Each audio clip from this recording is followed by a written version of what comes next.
I'm Al McFarlane. Welcome to The Conversation with Al McFarlane. Today is Wednesday, September 14th, 2022. Glad to be here and glad to have you along. I want to invite you to invite your friends. Let somebody know that we're here right now and we want them to join us in what we call robust conversation. Today, we typically deal with the question of wealth and building wealth and community, focusing on real estate, investing, banking, housing, things like that. But we're not tied to that. We are expansive in our approach to everything. And so today, because we had a great conversation yesterday talking about education, and what we didn't get a chance to finish in yesterday's conversation was a conversation began with our colleague and friend in Bahia, Brazil, Mestre Yoji Sena. We asked Yoji to come back today to continue the conversation about what's happening in the political landscape, the options that are ahead for the Brazilian community in general, the Afro-Brazilian community in particular. So we're going to have that conversation. As always, there are no limits, no parameters. We try to operate with a free-flowing style that allows us to follow our interest or what questions may come up in the course of conversation.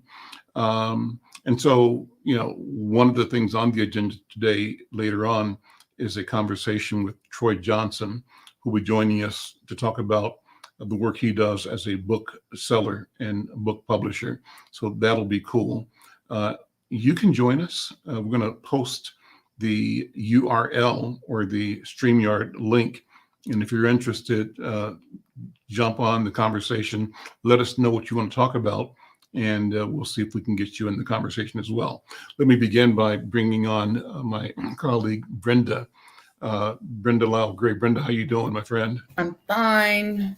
How are you, Al? I am well. Good to see you. How's everything in the mountains of New Mexico? Well, I think we're fall. I'm waiting on the leaves. It's so pretty here during the fall. Aha. Yeah. Okay. And a little bit angry after I read headlines this morning that Charles III does not want to give his biracial children titles. So, really? No, I mean big headlines. Mm-hmm. Refuses to. Mm-hmm. So that's okay. Well, so the only biracials in that family right now that we know of are the children, his nephews, right? The children of Harry and Meghan, or are there others as well? No, those two. He's talking about those two in particular. He was crying on the internet maybe a couple months ago because he had made comments that he felt that the new baby, Lilibeth or whatever, would look like her maternal grandmother. Mm-hmm. And he was caught saying that. Okay. And that was painful to him. Her Black grandma, right? Yep. That lives in Baldwin Hills in Los Angeles, Inglewood. Absolutely amazing. Yeah. And so he actually said, because of that, there's no way I can give you titles. I mean, titles don't really put you in line for succession, I don't think, do they? Or do they not? Do they? Oh, for William's children, yeah. Because it would be William, right? And then it would be George. No, those kids are like 8 and 9 down the road. But just the audacity. Uh-huh. Oh, I thought it was horrible. Mm-hmm. So, but countries are bowing out too. Mm-hmm. Jamaica, I think it's about 10 or 12. They want no parts of him. Mm-hmm. Well, we'll see where it goes. Let's bring on our colleague and friend, Yoji Sena, who's joining us from Bahia. Yoji, how are you? You unmute, please. Yeah, there we go. I'm doing very good. Good to see you, man. Good to see you too. I was enjoying our conversation yesterday, brief because somehow we lost you during the main part, but it all works out. I always say, Yoji, everything is in divine order, and you go with what you're dealing with, and it all works out. So we had a great conversation with the young man who is working to challenge and support Black teachers of color inside Minneapolis and Minnesota.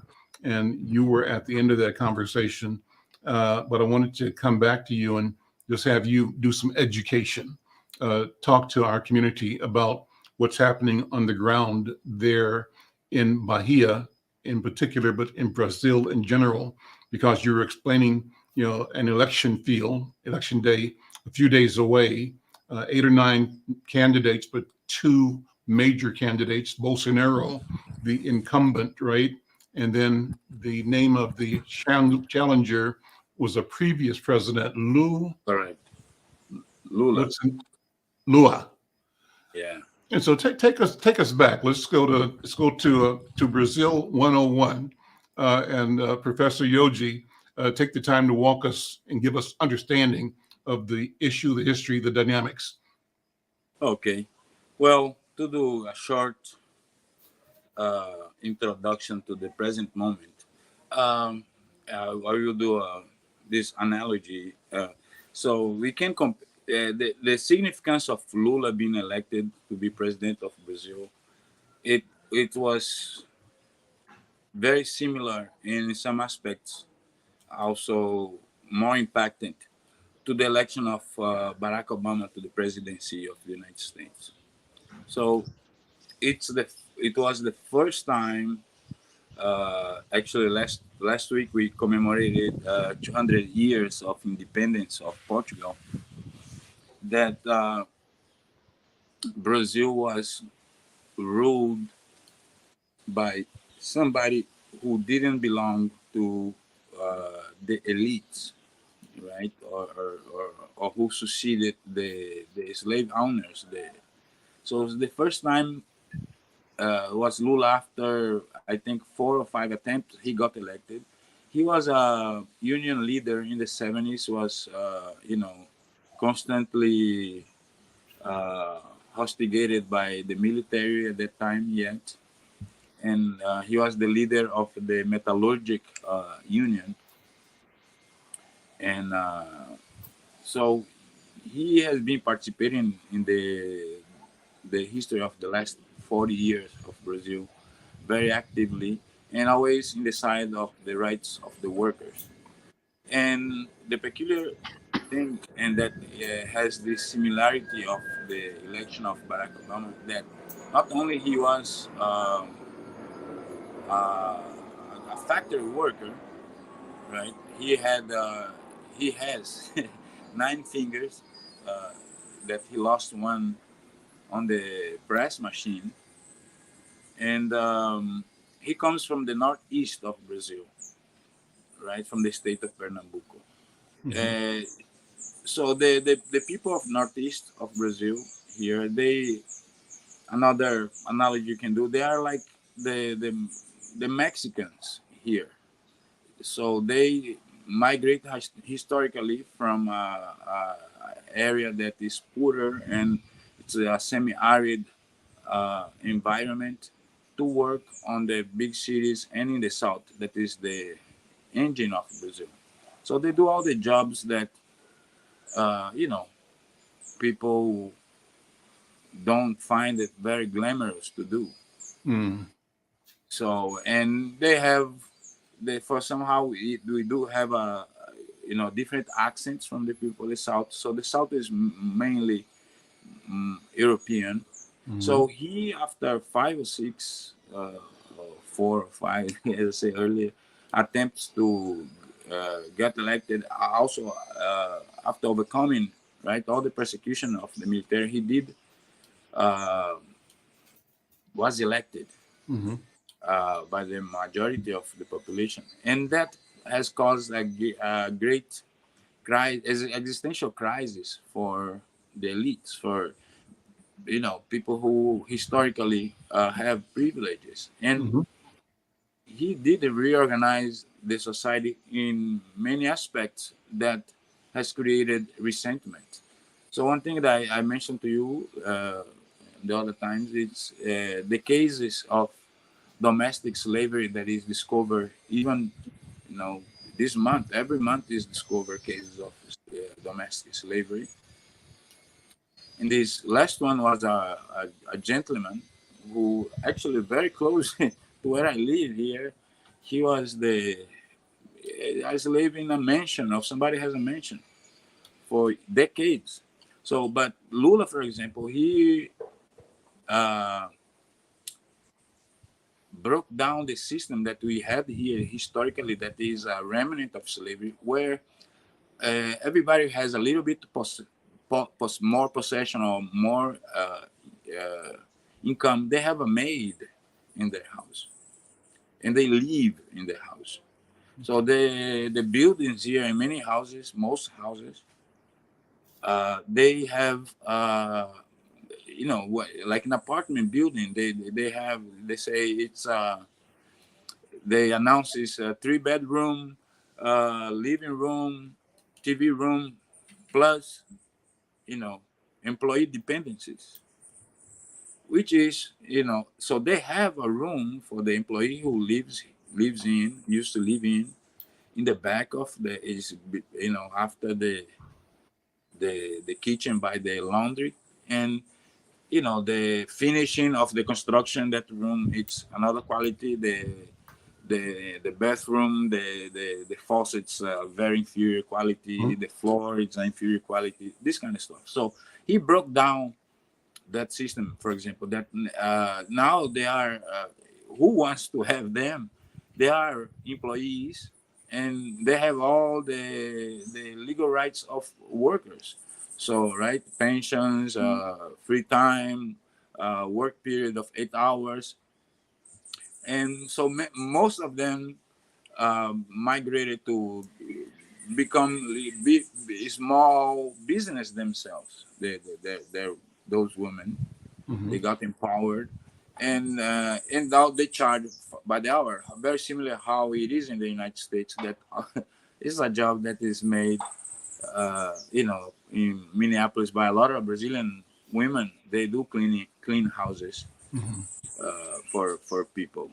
So, and in this way, he allowed the people income has increased a lot. People had access to things that never before they have, the large majority of the population. And that meaning, since the majority of the Brazilian population is black, benefited black people, other minorities, people from the Northeast. So he opened, for example, incredible amount of universities. He democratized the access to superior education to many people that before, would that be just not either. Sometimes they just give up even on the dream. So Lula did have an impact that you guys might remember until he left. That every day you could hear in the news in the United States something talking about Brazil, how good was. Under Lula, Brazil became the 6th economy in the world. That I think right now is the number 9 or 10. So Brazil is a pretty big country, and in many ways does have some richness of production, even though that's not, let's say, shared. But under Lula, that's what happened. People did got empowered. They did. It's like what people say now. Now people cannot do barbecues no more because the meat is so expensive. And a lot of people are going through hunger right now because of you know the kind of government that is done by the actual president. So as a guy who was against vaccination, who kind of the playbook of Trump did there, that was just a little flu, and and for example, he was resisting during the pandemic to give income supplement to people who were off work. And I think it was at that time 200 reais or 250 reais. 250 reais is $50, right? And but right now, he he right now does recognize there is still the emergency of the pandemic, so he decreed it to be emergency situation. So he now is offering 600 reais, that is a little bit over $100, as assistance to people, right? And with much more relaxed uh, rules than before. But this system, it was created by Lula, right? That was a form that really to curtail poverty and enhance um, nutrition for kids, and he create all kind of incentives, for example, for kids to be in school. He enforce and prohibit children exploitation for work, for sex, you know.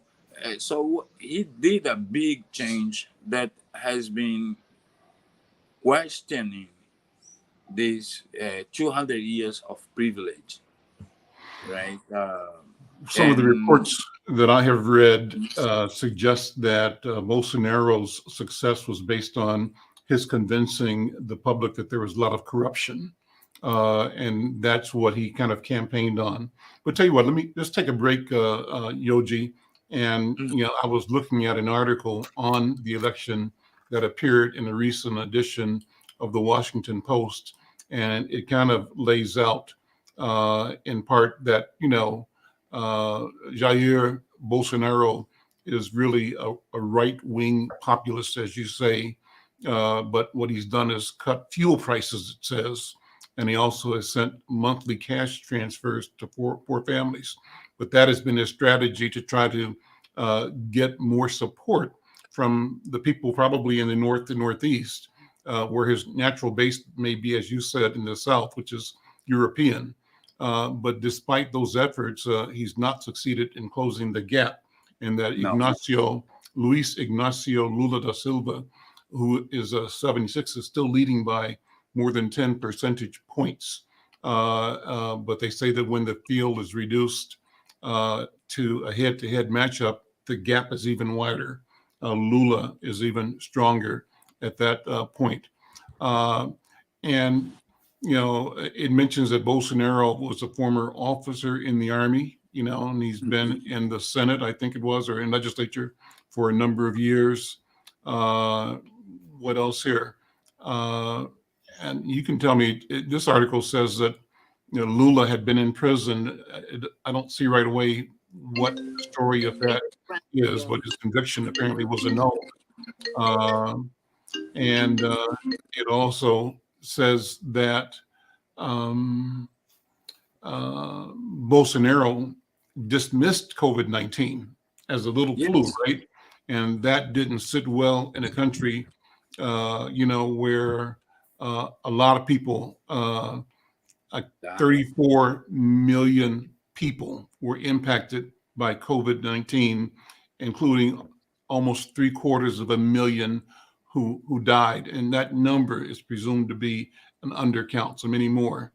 But, and then this article says that up to 40% of Brazilians rate Bolsonaro, his administration, is bad or very bad, and that he's been unsuccessful in trying to give these cash payments back to 20 million families. So I want to come back to all of that, but let me take a minute and bring another guest in. I'm going to shift the conversation a little bit and then come back and spend more time on Brazil. This is great to have this time, Yoji, to have you explore and explain. And our mission is always to tie things together. Well, who's backstage who's going to join us now is Brother Troy Johnson. And Troy, if you're there, let's come on in. Troy is the leader, the head of, founder of the African American Black Literature. What's the proper full name, Troy? That's the African American Literature Book Club, which is, where's my logo? AALBC.com. There we go. Right.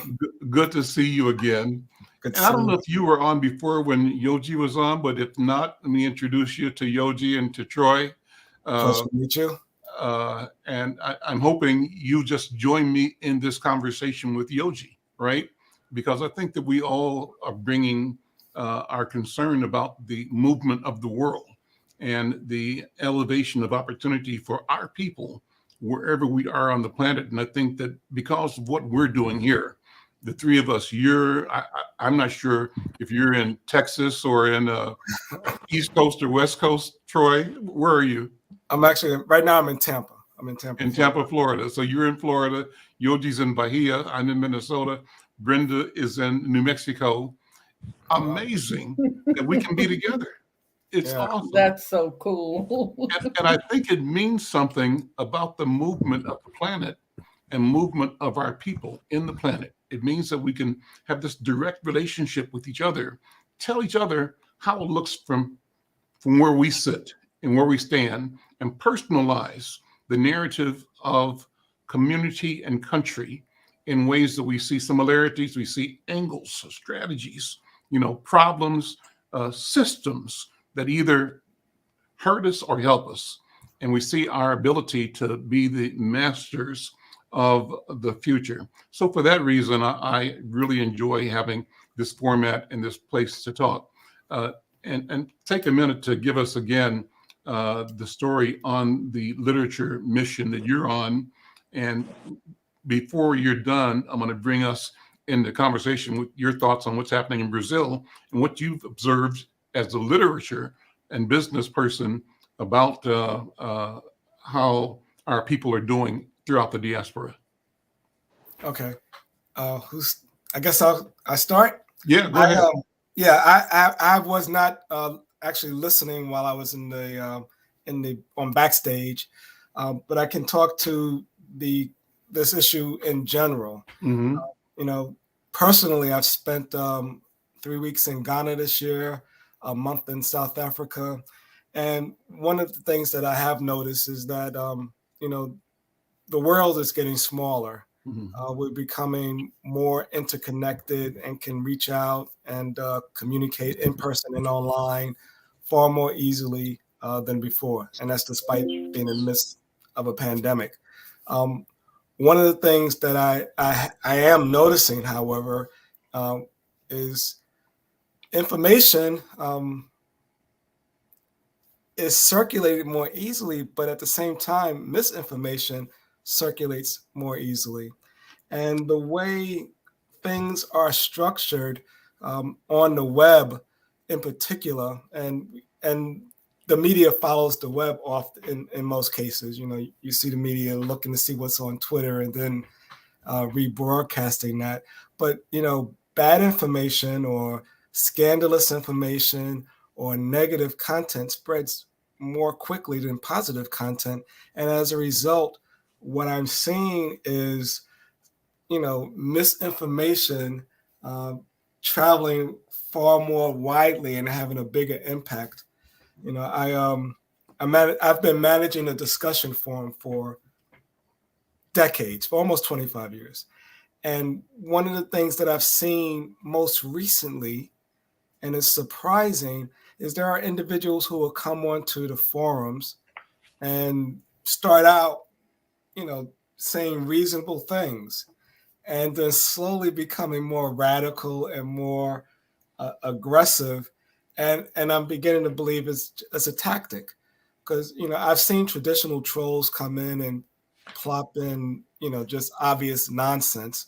But now the trolls are becoming more sophisticated.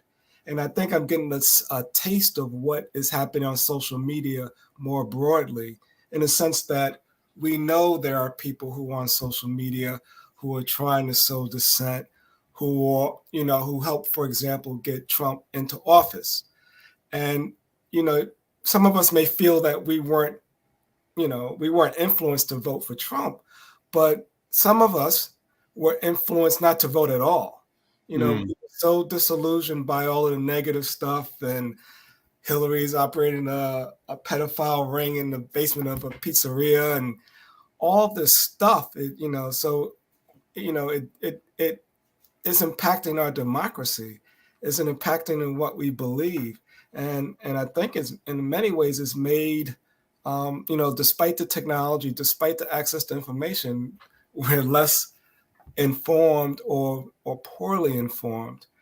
And, as these companies become more dominant, people believe everything's on Google. Like if you can't find it on Google, it does not exist. Yeah. But, we all know that, there's a lot of stuff that's not on Google. And so what does that do for Google? What kind of preeminence or predominance does it give a company like Google or Yahoo? Or, it used to be, I remember, what was it? CompuServe back in the early days, and then AOL, were the big platforms. And then all of a sudden, here come Yahoo first, I think, then Google, right? Is that the order?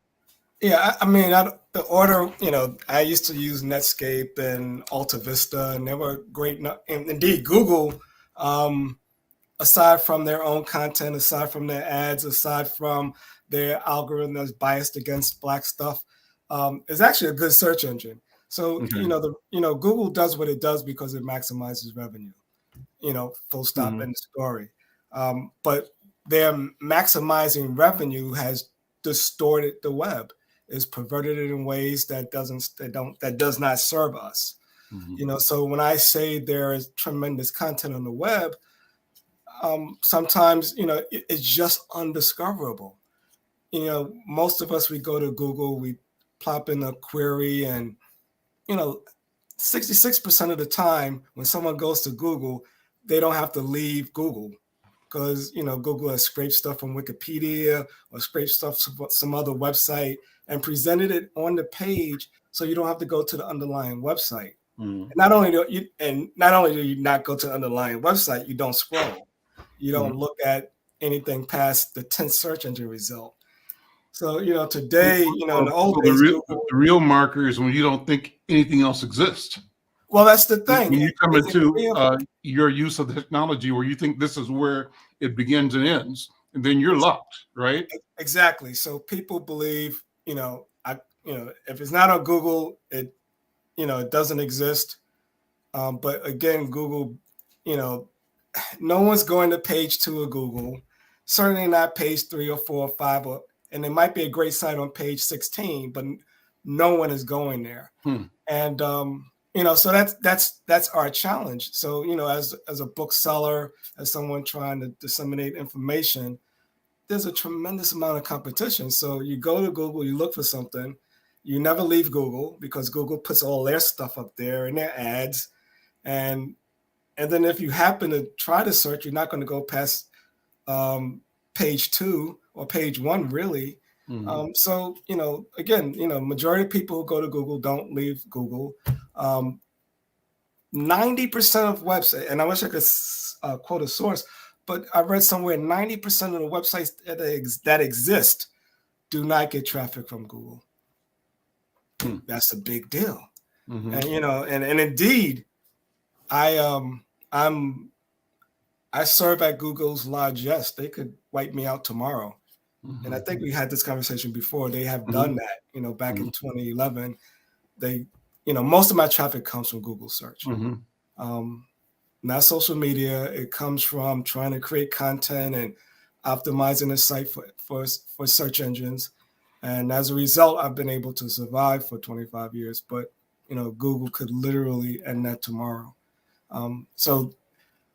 So it's important for people throughout the diaspora to understand, I think, that the technology exists and we need to take advantage of it. However, if we rely on a handful of companies, Amazon, Facebook, Google solely, we're not going to be able to take advantage of it. We're certainly not going to profit from what's going on the web, but we're not going to be informed as well as we should. So, this conversation as an example, if where will it go after this? Well, are the people who are tuned in now, are the only ones who are going to see it? And will it be archived? If it's archived, where is it going to be archived? How is it going to be shared? How will it be discovered in the future? These are things that, we have to address, and hoping that sharing a link on Instagram is going to do it for us isn't.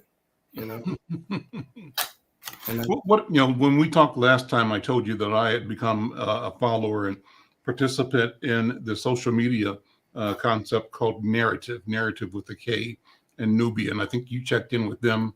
Maybe you've been on there.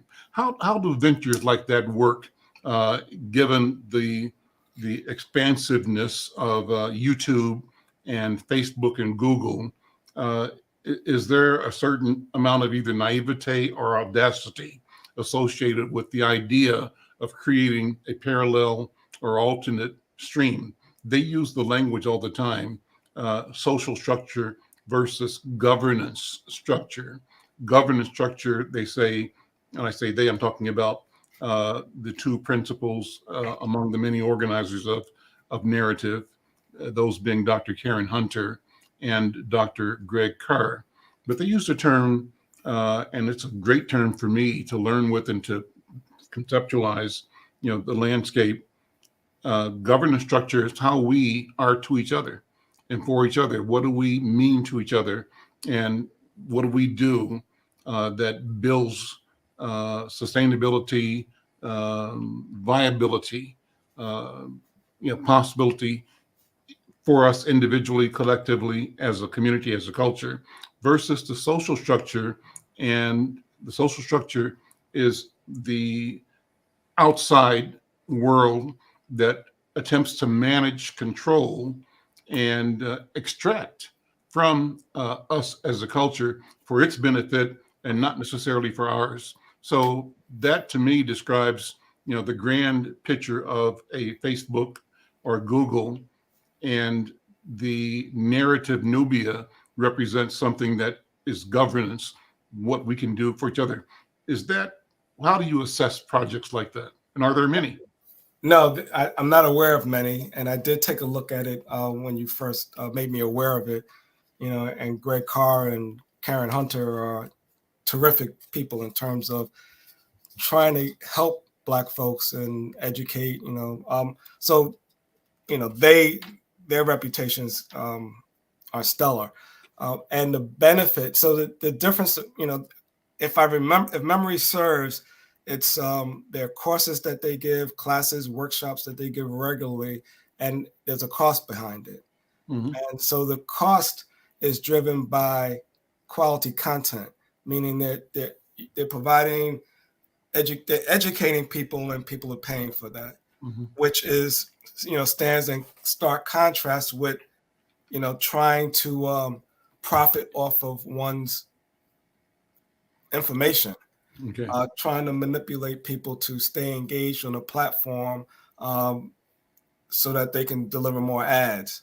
So I think, once, and indeed, I would suggest that's probably what screwed up Google. In fact, probably most of the web, with it being the business model being pure advertisement, and then the implementation of these really super sophisticated algorithms that keep you engaged on the platform, whether it's, something salacious that you see or even humorous, and you get on there and you forget what you're doing and you're tied to your phone for 24 hours a day.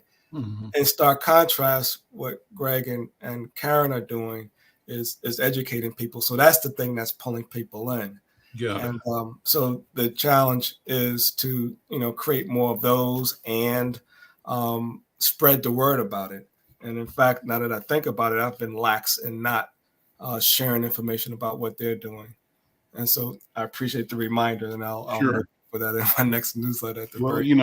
That's why I keep reaching out to you, because I believe so in what you're doing, that any chance I get to call you up or invite you on, I'd like to make sure you're here to both tell about what's important to you, but also the important thing to me is that we're having the conversation, and we want to model the value of us being together for mutual and individual benefit.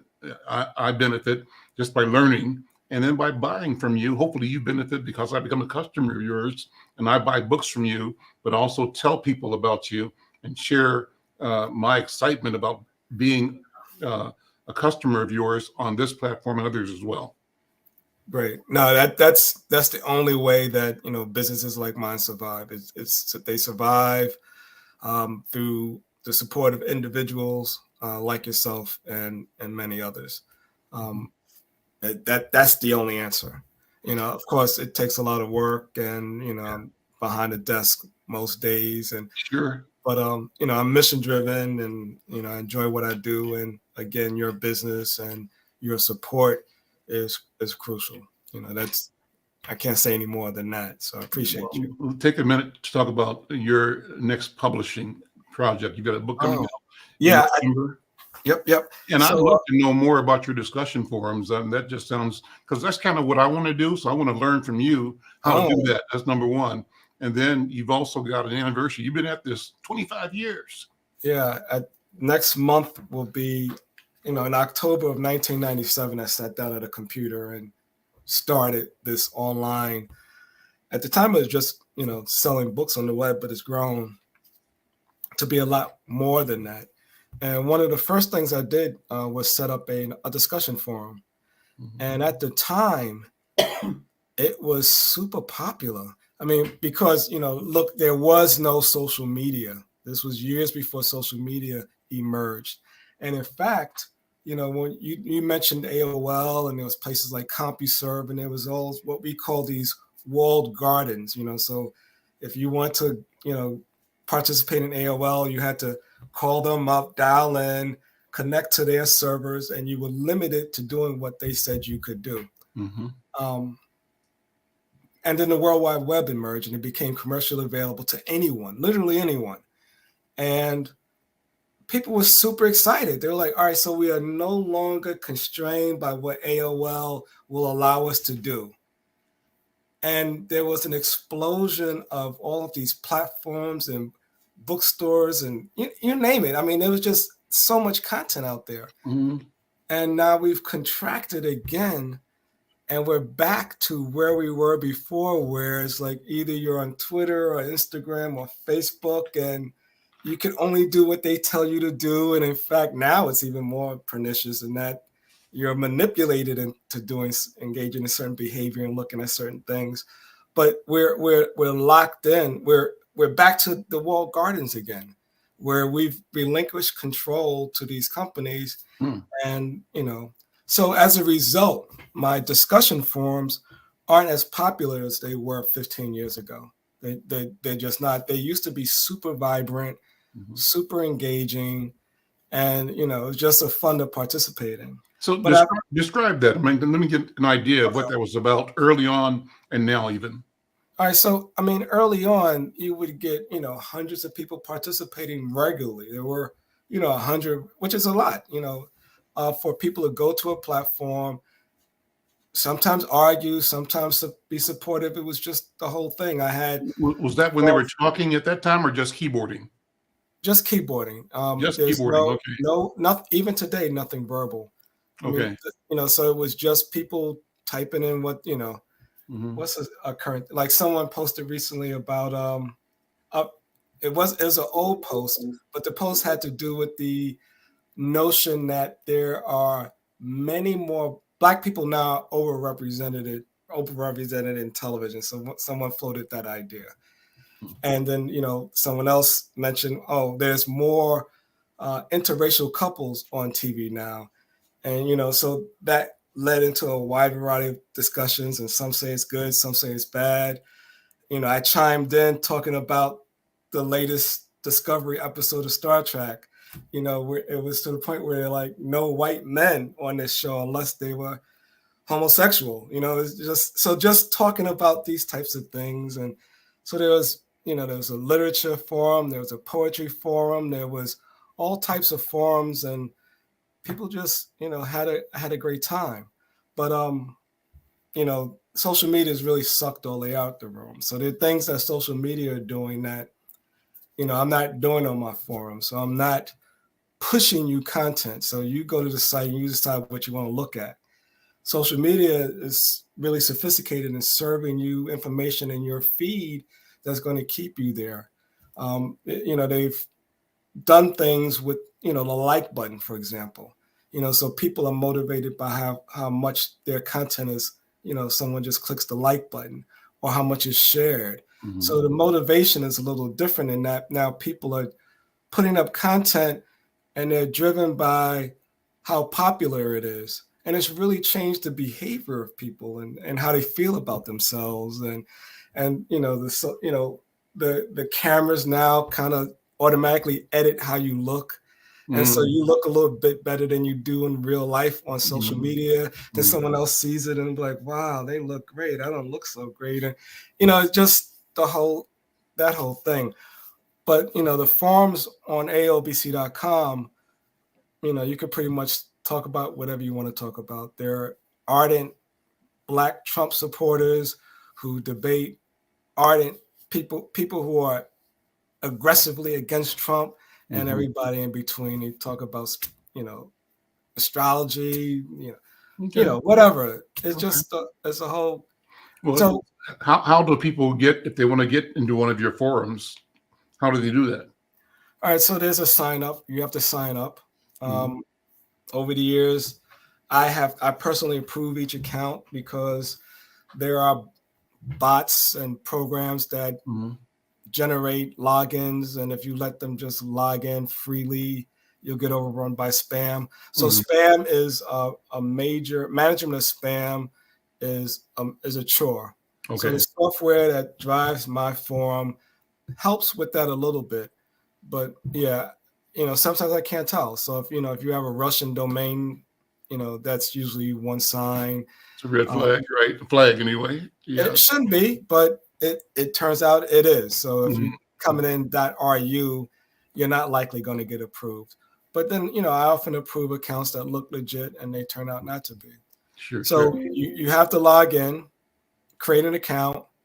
I have to approve the account, and then you have to acknowledge that approval. So once that happens, then you can post anything you want. And, over the years, after thousands and thousands of accounts, I probably banned less than a handful of people. Okay. So most people, some people say I should be more, some people suggest I should more aggressively moderate, but I don't want to stop people from saying what they truly feel. So if depending on the type of forum that you're interested in running out, I would give you a variety of different advice on how to run it. Okay. But at the end of the day, you need, in my case, I need people to read the forum. So I get far more readers of the forum than I do people who participate. But you also need participants. And, indeed, you need a critical mass. It doesn't have to be a great number of people, but you need a critical mass of people who regularly participate so that you have something going on, so that you can attract people to at least read, or what we call lurk, on the forums.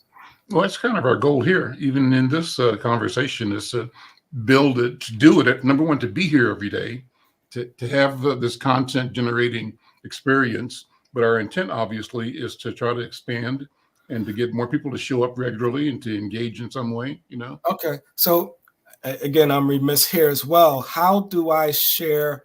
I mean, these conversations are archived. Yeah, they're archived. So what I'll do, with this one is share it on my forum. I'm assuming that there's some embeddable source that I can use to copy this video. Yeah, from StreamYard. Yeah. Yeah. And I'll do that. And we're sharing now across 2 YouTube channels, mine and the channel for Black Press USA, the NNPA. We're also sharing across Black Press USA's Facebook account, my personal Facebook, the Insight News Facebook, and we're sharing across Twitter, Insight, or my Twitter, and my LinkedIn account. So those are the platforms. We're not using IG for this yet, but we will eventually, and we're posting notices about it, about what happened on IG that people can click on and go to a particular episode. But our goal is to try to organize this so that it's available. One of the things that I'm doing that Yogi is working with me on is in the newspaper itself, we had a section that I created a few years ago called Afrodescendientes. My own personal heritage, Cuban, Afro-Cuban, on my father's side. So though I've never been to Cuba, I have an affinity and a feeling for being Cuban and Jamaican, which is where my father originated. So So we created a section in Spanish and English. And the thought was that people here don't recognize that there are more of us Africans in the Caribbean and in South America than there are in North America. We think it's all here. It's not. And so we came up with the idea of Afro-Descendientes publishing English and Spanish. Then my brother Yoji said, well, there's more, 100 million Africans in Brazil, right? So with his help, we're publishing in Spanish, English, and in Portuguese. And he said, well, Al, you ought to also do Yoruba. And, oh, you know what? You should do French. I said, okay. And then we came upon with doing Swahili. And also because Minnesota has this huge Somali population, we're doing Somali. So now we're presenting these articles in 7 languages on the same page. What? And it's a cool thing. It's a fun thing. And the beauty of it, Brother Troy, is that we're not locked into the 35,000 copies of the paper that we print and deliver here in St. Paul and Minneapolis. Digital means we potentially can share this across unknown numbers of populations who will come to either or several of these languages. But in addition to that, we are talking to the 35,000 here in Minnesota and others who are, in say North America, saying, you know what? We really do own the capability of engaging in more ways than just the English that has been given to us. Sure. And that, in a sense, trains us to reflect somebody else's interest and not ours. What do you think, Troy? I think it's a great idea. I mean, again, that's a brilliant way of utilizing the technology. So you're not limited to the physical. You can do it. And in fact, on my website, I have a link on it. I mean, this is a Google feature, but you can translate the content on the page dynamically. It used to be up at the top of the page, but now it's at the bottom. You can convert it into, I don't know, dozens of different languages on the fly. I don't have any data on how frequently that's used. But that's, then that starts to talk about the things that I think are important in terms of how this information is being shared on multiple platforms and multiple IDs on the same platform. Is there any effort to determine how that engagement is going, or what's the most effective, and then maybe try to do more of it or try other things? Are these videos on YouTube as an example? Yeah, they are. All right. Yeah, so they're on YouTube. Yeah. Even me having to ask that question. Tells me yeah. I'm lacking. I need to two things. Take a minute to talk about the book, and then I want to ask you about what happened. If you can tell it, give us a quick story about Ghana and your visit to South Africa just recently. And I want to come back and bring Brother Yoji in, because I still want to go back to where we started talking about the shift and the emergence of Afro consciousness in the world. But I think Brazil is one of the best places to examine that, because it's a country, Yoji tells me, where over 50 or 60% of the people identify themselves, declare themselves Afro. And that wasn't the case years ago. But jump in about your recent trip, 3 weeks in Ghana. And all right. So I'll start with the book. The book is by acclaimed author Kalisha Buchanan, and she can publish with anyone. I mean, she can publish with a major publisher, but she chose to work with me to get her most recent novel out, Running to Fall. It's a terrific book. It's Black characters, but not just they're unique in the sense that they're upper middle class. They're doing well, but they have challenges. And this book, the characters, there's a murder involved, and there's some mystery in terms of who caused it and what the problems are with it. And but again, so this is Kalisha's, I want to say it's a 4th or 5th novel. again, this is my first foray into publishing. So, I've been involved with publishing in a variety of different ways. We edit manuscripts. I work with Paul Coates printing books with A Good Day to Print. And I promote books, obviously. But, this is my first time doing anything from soup to nuts. And it's been a learning experience. It really has. There's a lot of things that need to go into a book to, produce something of professional quality. Mm-hmm. And so I'm excited about this. I'm, honored that this Kalicia's decided to work with me. So we launched the imprint ALBC Aspire, and we've already taken pre-orders. I mean, so that explains why it's a one-time ALBC best-selling book already. So it's, it's gotten a lot of attention from, if you could scroll down on the page, whoever's got that up. Mm-hmm. So Essence Magazine and Bustles has already, acknowledged the book and recognized it as something that is worth reading, most anticipated books of September. So we, it's an exciting time. We'll get a couple of. Can I ask it? Oh, I'm sorry. Yeah. I'll get a couple of reviewers copies to me and Brenda, so that we can talk about it. But I'll also pre-order as well separately. Did you? I just wanted to ask a quick question, Troy. Sure. Is there any place on your website that talks about the steps of publishing with your company? Not yet, but so part of this process is learning the business model. Even as an example today, the book came back from the designer, and the page count increased because we increased the font size, and it completely changed the pricing of the book. And those types of decisions, you have to be aware of and conscious of. So there's going to have to be an adjustment there. But no, there's no place yet. Once I decide, so the other thing I need to decide is what books am I going to publish? Am I going to just publish anybody?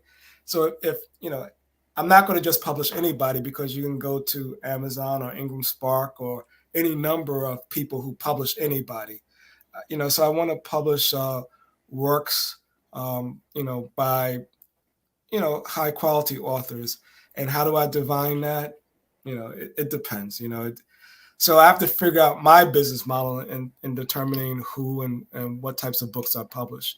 But in my case, Kalicia was a no-brainer because she's acclaimed and proven author with a track record. So all I have to do is just produce a quality product. And so that's what I'm focused on doing that. But Brenda, in terms of, how my business model will work, there'll be some type of criteria yet to be determined on how I decide which books to publish. But Troy, I was just asking because I have my young writing mentor partner he's 33 years old. And we have a couple children's books, and one is sci-fi. And there are several white companies that are interested. And Cliff is very protective because we know manuscripts get stolen. Matrix was stolen, and there was a woman that was my age and had 11 books, and that 11th one was stolen. Dr. Quinn, the medicine woman, they took each chapter and did a segment. So we're real protective. And, I'm just kind of working with him along the way. His mother is a dear friend. And I would love to work with the Black publisher, but it's down the road. Yeah. A couple months down the road. So I was just wondering if there was some place where I could lead Cliff to look. I mean, I've been writing a long time, but the door didn't open for me. Okay. Al opened the door for me when I was 72 years old and gave me an opportunity to write. But the books are still there, and I want this to work for Cliff. because he wants a tennis academy. He's done well with his coaching. And this book is called The Adventures of Aces for Kids. And his nonprofit is Aces for Kids. And it's a sci-fi. And I know these guys really want it. I sent the cover that we're going to redo, but I never did send the manuscript. I'm not going to let anyone take it from me. Yeah. So I was just wondering, and whenever that comes together, would you let me know? And there are other people, Troy, that might be interested, but I don't blame you.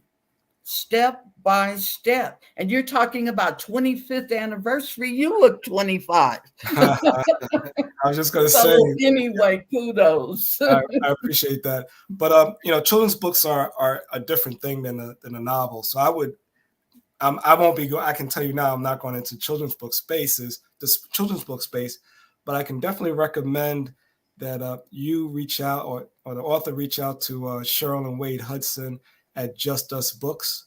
They are the premier Black children's books publishing company in certainly the U.S. They published a book called Bright Eyes, Brown Skin. It's the first book published by a Black publisher with a Black author, Black illustrator, Black publishing company to win a major award. And Troy, where is Just Us Books? Where is it? They're based out of New Jersey, but you can easily find them online. If you go to my site and do a search on Just Us Books, you'll find the many books that they've published over the last. I'm sure they've been in business over 35 years, and they would be a good start. And if they can't publish it, they can point you in the right direction. I'm also leaning or considering helping people publish their own books. So one of the things I'm doing is outlining all my steps and the things that I'm doing, because I'm not doing anything that no one else can do. I have a platform and that helps, but I think that, we need to help figure out a way to produce our own books, but get them into the hands of the people who are most likely to enjoy them. And that's really the challenge. If you put the work, the money for marketing, that's what we need. Well, yes, you need money for marketing, but we shouldn't need as much money as we do need, in the sense that there are networks and there are platforms that we can take advantage of, but we have to work together more aggressively. That's true. And, what Al's doing and how he's already committed to buying a book and, and all right, so I'm on his show, sold this book. And, even the last time I was on the show, there's an author who published a book. One of your guests saw the book. It's a book based in her location. And so, we have a platform. We just need to work together more and better. And that's really it. We need to work together better such that we can help, push good books to the people who are most likely to enjoy them, as I said. Today you need a lot of money to promote a book. You have to aggressively promote it. And unfortunately, there's a monopoly on who owns search. So if you want to buy ads on the web, the same company basically has a monopoly on online advertising. I'm lucky in the sense that I can sell advertising because I have a niche and people can come to my site and advertise and promote their stuff. But if you want to advertise more broadly across the web, your only option is really Google or Amazon. And this is complex, huh? It is complex. And it's so when I say I want to help people self-publish their books, the challenge is that the skill that it takes to be a good writer is not the same skill that it takes to be a good salesperson. So we really do need publishers. We need people who are good at getting the word out and marketing and promoting books so that authors can write books without having to be a jack of all trades or being a super hustler or being rich. So in today's environment, that's always been a challenge, so there are gatekeepers who can do the promotion. And I unless had 4 Black women, Life Chronicles Publishing out of Auburn, Washington. 4 beautiful sisters who published my book. And I published it under a literary pen name to protect the anonymity of my daughters. So, but they were really good.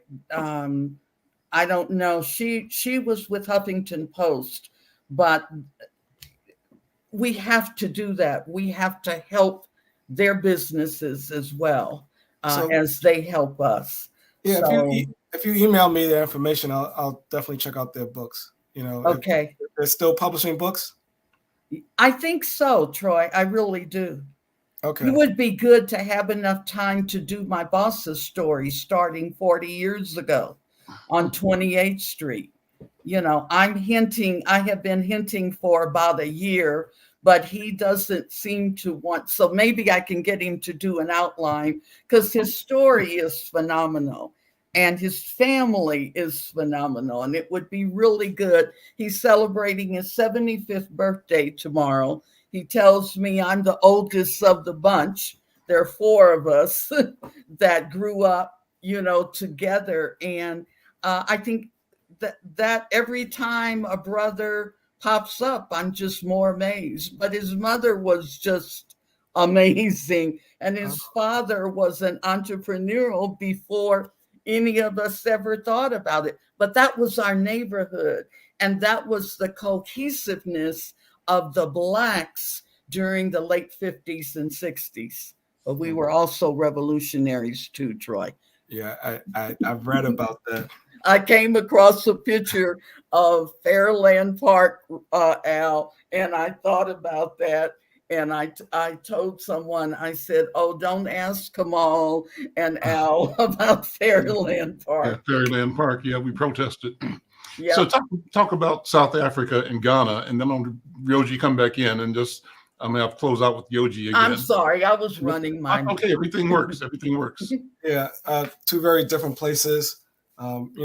Getting up and starting from getting off at the airport. When I got off the airport in Cape Town, it was majority white. And you get off in Ghana and it's basically everybody's Black. And so that actually set the tone for the 2 different locations. I enjoy both of them. My goal in both locations was really to connect with the literary people. So I went to bookstores. I found more bookstores in Cape Town than I did in Ghana. But I connected with more people in Ghana. I was with a group there called Impact Hub, and I got the chance to meet the mayor of Accra. I got the chance to meet the what do they call basically the chief of OSU, or the OSU Mansa, if I'm pronouncing that correctly.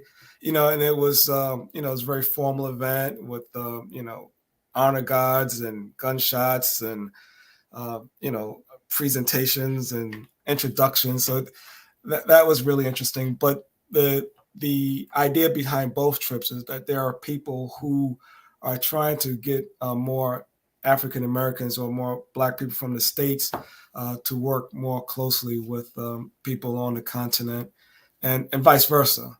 So, one of my goals has been, so it says African American literature, but it's really literature from Africa and across the entire African diaspora. So I'm interested in highlighting authors from all over the world because, it is our collective stories that I'm trying to share. One of the interesting conversations on our discussion forum, there was a gentleman who self-identified as white who was saying, that, I believe that there was an African presence in North America prior to, Columbus. There's a lot of evidence to support this, and this guy shot that down and discredited people like Ivan Van Sertima, and his evidence was some YouTube video by some uncredentialed knuckleheads. I don't even know who they were, and he couldn't vouch for them either. But he was so quick to dismiss anything that had to do with African accomplishments, prior to the European, like it's, they're talking about aliens building pyramids rather than, Black people building pyramids. They think the Greeks started everything, where the Greeks themselves said they learned this stuff from Kemet. But there are people who just simply reject that, so again, the history is there. It's been written down. It's just that what we're taught and what spreads very quickly across the web. And now I'm seeing people are trying to push it onto my site as if it's, like a valid thing. So, we're constantly arguing these types of things on the site, but I think there's a broader agenda to disseminate information that's false and couch it in a way that seems reasonable. And that's the challenge, because if you're not sophisticated or haven't been exposed to a variety of ideas, you're liable to fall for anything, because again, you have reasonable, articulate people making statements that on the surface seems reasonable. So you're like, and if it comports with your existing worldview, then you're liable to believe it. It's almost like the idea that, when we were talking about super predators in New York, and talking about, how Black people are perceived as inherently inferior, where clearly that's not the case. People believe that there is a Black race of people who are descended from, apes, and, the genetics tells us, the science is there, no, Black people didn't, weren't descended from apes, and, there is only one human race. And these types of things are things that we have to consistently challenge. So in Africa, it's the same types of struggles, the impact of colonization, even more severe in Cape Town than in Ghana, informal housing scattered all over, South Africa. And, then you have the, really wonderful areas closer to downtown, so there's still a lot of stratification, still a lot of income inequality and wealth inequality, but we see the same things here in the U.S. And in fact, wealth inequality has only grown over the last years, but we don't hear that. We don't talk about that.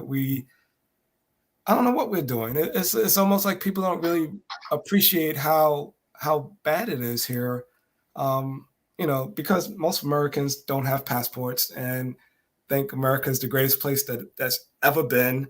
And it's difficult to argue that with someone who's never been anywhere. So we got a lot of work, and I'm talking about white folks in particular, people who should know better, but were just educated under the same biased, racist culture that we were raised in. So it doesn't just affect Black people adversely, it affects everyone. Well, they co-sign it because it means privilege, opportunity, and they are willing to wait in line. And their story is that they deserve it before we deserve it. So that's why they are willing to continue to dismiss and channel shade in our direction and castigate and normalize this notion of deficiency within us, within our community, our culture, because they are waiting for their chance to reach that dream of what whiteness ought to be affording. Yoji connected me with, and this is about connection, the Brazilian Descendant Association in Lagos. And one of the people that I want to introduce you to in the future is a sister named Molara Wood. She's an author. I met her on the call with Yoji, and she sent me a copy of her book. Book is called Indigo. It's a collection of short stories, and it's a great book. Her name is Omalara, but she goes by Molara Wood. Okay. Pleased and proud to have a signed copy from her. Where's my camera? Here we go. I see it. Yeah, I see it. There we go. Yeah. And so, but the beauty is to be able to connect, So I'm hanging out with Yoji. Yoji connects me with and I use DNA to determine that I'm a Yoruba. So he says, well, doing a Yoruba, Africa, Brazil conversation, he invites me, I get on, and man, it's just opening up a world. So Yoji, I lost you for a second there, but there we go. Let me have you wrap up this conversation, Yoji, about what you were starting talking about the election, but the movement of our people, the idea of us connecting with the notion of being Afro-descendant, and that becoming not a liability, but an asset now. And even politicians, whether they are Afro or not, claiming Africa because they see the advantage. And if that is the case, what will that mean globally? Brenda talked before we went on the air, though, about the new King Charles, saying that he absolutely would not confer titles on the mixed race children that are his nephews and nieces, I think, the children of Harry and sister. So anyway, Yoji, where are we going? And just what are your thoughts, Yoji? Horrible to hear. Gosh. Yeah, unmute, Yoji. Unmute. What I think is that those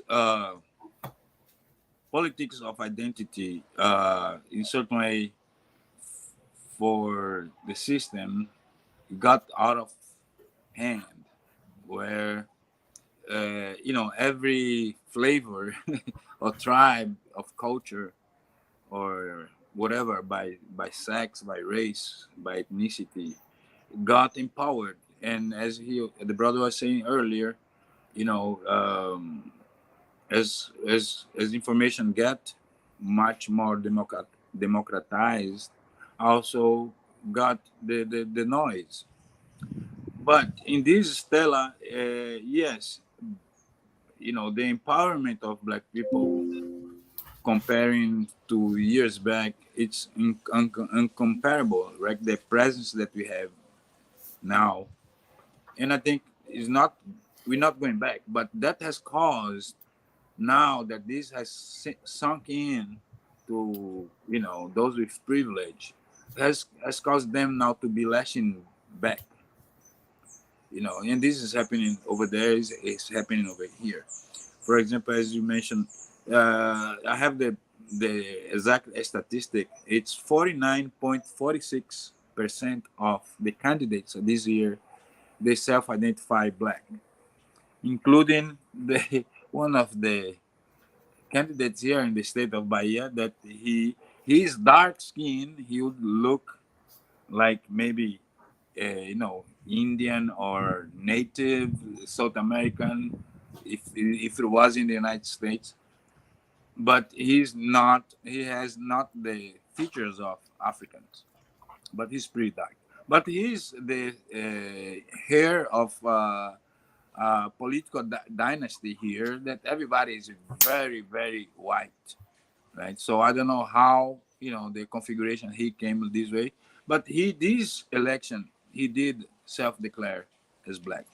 As you see, also a lot of commercials and propagandas are with more Black faces, and I think that is because they need to sell, and even though the backlash of those with historical privilege is present, the numbers of minorities are bigger. So and that is what creates this acceptance, because the industry, the power with money understand that nowadays you cannot exclude anymore, or not make it invisible as war, because this gene has left the battle, and that is in certain way this struggle that we are having here. As I said, Lula would be a Black candidate. He is this equivalence, because he's a person of the Northeast, is a worker, as a peon, as we call here, and in the U.S. He didn't finish high school. He has nine fingers. Has a tight tongue. He speak of a sleep, Mm-hmm. but has been the best administrator ever in Brazil. Where all the indexes went, as I say earlier, Brazil came up to be the sixth economy in the world. So, and this is this here in Brazil, the basically it's Lula against Bolsonaro, and the electorate is divided basically like that.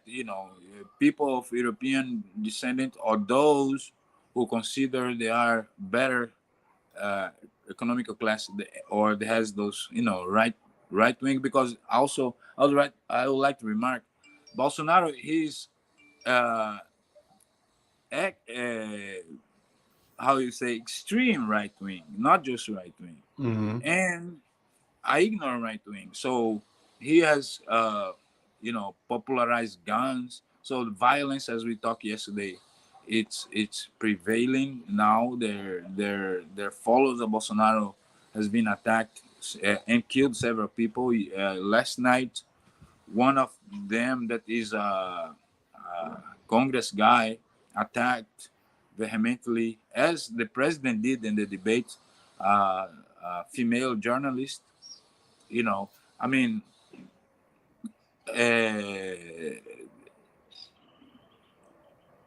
here is certain that I think that Lula gonna win in the first turn, because Bolsonaro has the ability of also shoot himself in the foot. So Mm-hmm. he does one and breaks two. So all the time, but people do remember, as you mentioned, like 800,000 plus people died here in the pandemic. People remember that. Mm-hmm. People remember he's saying, "What do you want me to do? I'm not a grave digger," you know, or it's just a little flu. All this, something that he say, like in this last debate, that he's imbrochável, that that it's like that. I don't know if it even has expression in English. Brocha is when you don't have a erection, but he said that to a rally, in a debate, that he is supposedly super macho, that he never fails, like Mm-hmm. and at the same time he's saying that he's a man of God. But so it's very similar to what Trump did, even though that he lately has adjusted that, saying that if he loses, he will retire from politics.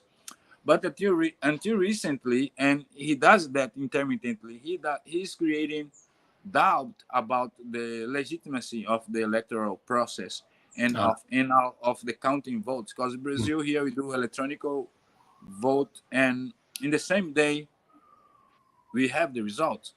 And in certain way, it's an example for other countries, because there is no way of fraud, and there is no way of hacking, because none of those machines, of course, is connected to the internet.